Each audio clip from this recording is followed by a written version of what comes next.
Igihe kimwe hari ubwami, umwami wabwo yari afite ukuguru kumwe n'ijisho rimwe, ariko yari umuhanga cyane kandi ari umwami mwiza. Umuntu wese muri ubwo bwami yari abayeho neza, yishimye kandi afite ubuzima bwiza kubera umwami wabo. Umunsi umwe ari gutembera aho yabaga mu ngoro, abona ahantu hariho amashusho y'abami bamubanjirije. Atekereza ko abana be n'abuzukuru nabo bazajya bahaca mu gihe kizaza, nibabona ayo mashusho bibuke abakurambere babo b'abami bababanjirije n'ibigwi byabo.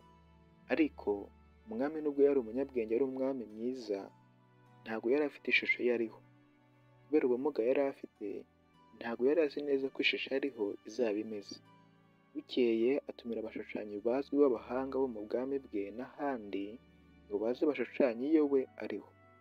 Bahageze umwami abaha itangazo ry'uko akeneye ishusho nziza ye yo gushyirwa mu ngoro. Aravuga ati, uwumva yabishobora amanike agatoki, araza guhembwa bishimishije bitewe n'uko ishusho yakoze yashushanyije irabigaragara.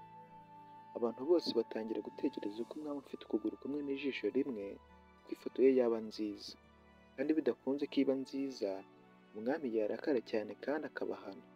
Umwe kuri umwe batangira gutekereza urwitwazo rwo kwanga gukora ishusho y'umwami. Bitunguranye umwe mu bashushanyi azamura ikiganza aravuga ati, nyakubahwa, unyemerere nakora igishushanyo cyiza cyawe ushobora gukunda. Umwami arishima cyane mu kumva ibyo, abandi bashushanyi bagira amatsiko y'uko kiraba kimeze.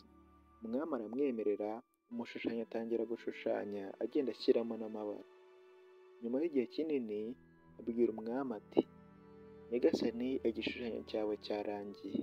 Abantu bose baho hafi ndetse na bagenzi be bagifite amatsiko n'ubwoba batekereza uko yabishoboye gushushanya igishushanyo cyiza n'ubumuga umwami yari afite bugaragara inyuma.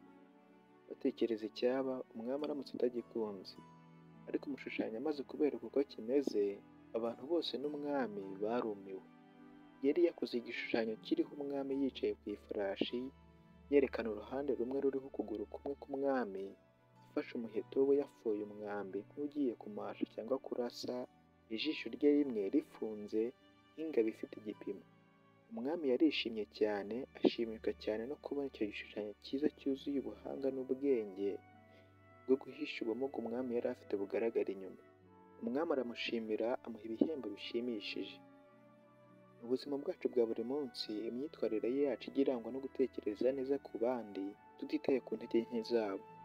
Turangwa no gutekereza neza uko twabona ibisubizo by'ibibazo bihari, cyane cyane mu makuba, mu bihe bigoye cyangwa hari utugishije inama. Duhange udushya dukoresheje amahirwe ahari rimwe na rimwe abandi batabona. Twige ibintu bishya by'umumaro umunsi ku wundi, uzabihemberwa kandi ube umuntu w'umumaro kuri wowe no ku bandi.